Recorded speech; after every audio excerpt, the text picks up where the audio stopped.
ماهر عبد العزيز مطرب، عقيد في الاستخبارات السعودية ورفيق درب بن سلمان في بلاد الغرب، رصد تواجده ملتصقا بولي العهد في باريس ومدريد وبوسطن وهيوستن وفي الأمم المتحدة. من مواليد 1971، عمل سابقا ضمن الملحق الأمني لسفارة بلاده في لندن عام 2007.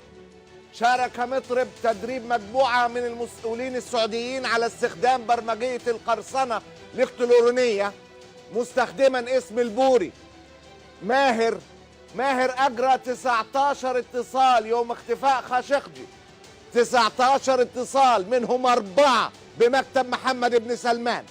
ليس هذا فقط، الطائرتين الخاصتين اللي جابوا المجرمين استؤجروا باسم ماهر مطرب. كل ساعة تمر تقول إن محمد بن سلمان متورط في القضية حتى النخاع، والصهاينة عايزين يضربوا غزة عشان ينقذوا حياته، عشان ينقذوا حياة حليفهم.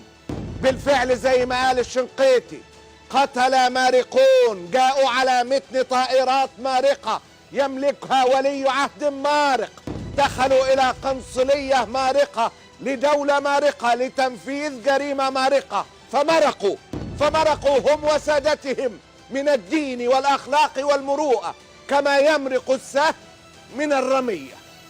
الله غالب.